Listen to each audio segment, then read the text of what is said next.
यहाँ बैठी हैं? क्या आपकी तबीयत खराब है क्या?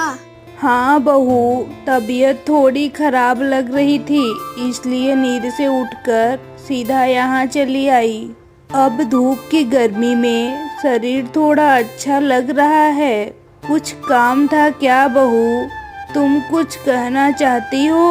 हाँ माँ, बात ये है कि घर में खाना बनाने के लिए कुछ भी नहीं है। मैं समझ नहीं पा रही कि क्या खाना बनाऊं। और आपके बेटे तो अभी तक काम से लौटे ही नहीं हैं। अगर वो काम से लौट आते तो कम से कम हाथ में कुछ तो लेकर आते।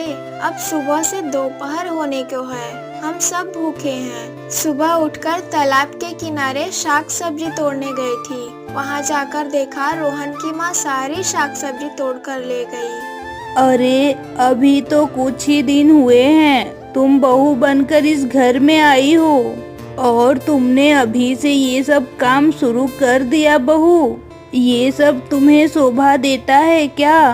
क्या करूँ माँ, पेट की भूख किसी से सहन होती है क्या? और आपकी तबीयत भी तो ठीक नहीं है, उन्हें भी तो काम नहीं मिल रहा है। मुझे तो कुछ न कुछ करना ही होगा ना। और सुनिए माँ, लोग क्या कहेंगे ये बातें छोड़ दीजिए। कोई हमें आकर खाना नहीं खिलाता, हमें अपना खाना खुद ही खाना है।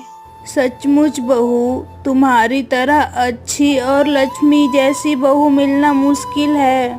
तुम हमारी कितनी चिंता करती हो।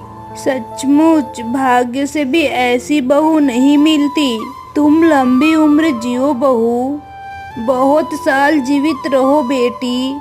आपकी जैसी सास पाकर मैं भी कम भाग्यशाली नहीं हूँ माँ। माँ आप यहाँ थोड़ा आराम करें, मैं घर जाती हूँ।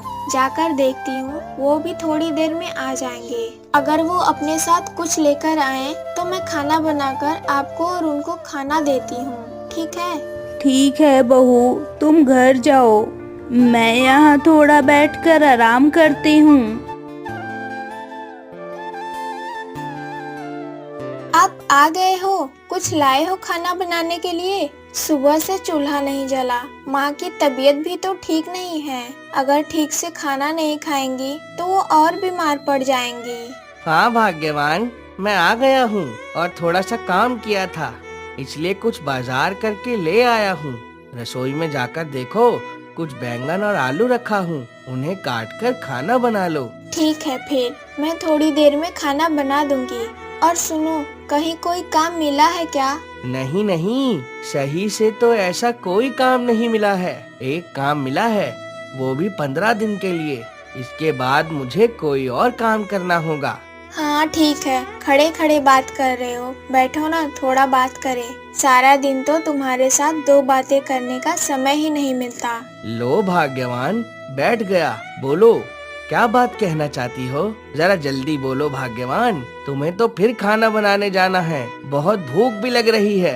बात ये है कि अभी कुछ दिन ही तो हुए हैं, मैं इस घर में बहू बनकर आई हूँ, इसलिए तुमसे एक बात कहना चाह रही थी, पर कह नहीं पाती। कहूँ क्या? मुझे बहुत डर लगता है। अरे भाग्यवान, डरने की क्या बात है? अगर तुम्हें कुछ पूछना है तो मुझसे खुलकर बोलो, मैं सारे सवालों का जवाब दूंगा। माँ बता रही थी कि तुम दो भाई हो ना, और माँ भी तो हमारे साथ रहती हैं। तुम्हारा बड़ा भाई इतना अमीर होने के बावजूद माँ की कोई खोज खबर नहीं लेता। उस दिन वो हमारे घर के पास से गुजर रहा था, फिर भी उसने हमसे कोई बात नहीं की। अच्छा, क्या तुम्हारा उसके साथ किसी वजह से मनमुटाव हो गया है क्या? वो हमारे साथ ऐसा क्यों करता है? और सबसे बड़ी बात, तुम्हारे पिता तो बहुत अमीर व्यक्ति थे, तो उनके हिसाब से तुम दोनों भाइयों को आर्थिक रूप से संपन्न होना चाहिए था। जहाँ तुम एक टूटी फूटी झोपड़ी में रहते हो, वहीं तुम्हारा भाई एक बड़े से महल में रहता है और उसका खाना पीना कपड़े सब कुछ राजाओं जैसे हैं। मेरे पिता मुझे बहुत प्यार करते थे भाग्यवान, लेकिन बड़े भाई ने धोखेबाजी करके मेरी सारी संपत्ति हड़प ली। नकली दस्तावेज बनाकर सब कुछ अपने नाम कर लिया। लेकिन क्या तुम जानती हो भाग्यवान, मैंने सब कुछ भगवान के भरोसे कर दिया है, बस वो सुखी रहे। वह अच्छा है, लेकिन अगर तुम सच्चे हो